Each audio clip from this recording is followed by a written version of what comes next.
Hello everyone, welcome to our new blog. আজকে সকাল থেকেই মোটামুটি বৃষ্টি শুরু হয়ে গেছে। আদ্বিকের জন্য সেরকম কিছু আজকে টিফিন বানাইনি, অল্পই একটুখানি টিফিন বানাচ্ছি, কারণ ঘুম থেকে না উঠতে দেরি হয়ে গেছে।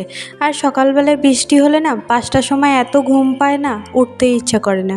যাই হোক, ওকে একটু চানার কাবাবের মতো বানিয়ে দিয়েছিলাম আর একটুখানি একটা কেক দিয়েছিলাম।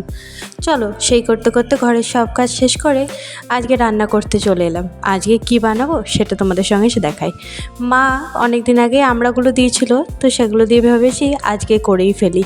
তো আজকে আমড়ার চাটনি, আমড়ার ডাল, মানে একটু টক জাতীয়ই কিছু বানাবো। তো তাই জন্য ভাবলাম আগে আমড়ার চাটনিটা বানিয়ে দিই। আর আমড়ার ডালটা প্রেশার কুকারে সিটি হতে বসিয়েও দিয়েছি। আমড়ার চাটনিটায় আগে প্রথমে একটুখানি সর্ষে ফোড়ন দিয়ে আমড়াগুলোকে ভালো করে দিয়ে অল্প একটুখানি ভেজে তারপরে এর মধ্যে চিনি দিয়ে দেবো। আর আমি তো প্রথমেই বলেছিলাম চাটনিতে জল দিইনি, আঠা আঠার মতো একদম গায়ে লাগা চাটনি বানিয়েছি। খেতে অসম্ভব সুন্দর হয়েছিল। যাই হোক, সেই করতে করতে দেখো আমড়ার ডালটাও হয়ে গেছে। তাই জন্য ফোড়ন দিয়ে নিলাম আর আমড়ার ডালটাও দিয়ে দিলাম। ডালে আমি লঙ্কা দিই না, কারণ আদ্বিক খায়, তাই জন্য আমরাও আর ডালে লঙ্কা খাই না বললেই চলে। মাঝে সাঝে ওর ডালটা উঠিয়ে রাখি, তবে আজকে আর উঠালাম না, ওই একই ভাতে হয়ে যাবে। যাই হোক, আজকে একদম যেটা আমরা বাড়িতে খাই সেটাই বানিয়েছি। একটুখানি তেল লঙ্কা আর পেঁয়াজ খড়িয়ে আলু সেদ্ধ বানিয়েছি।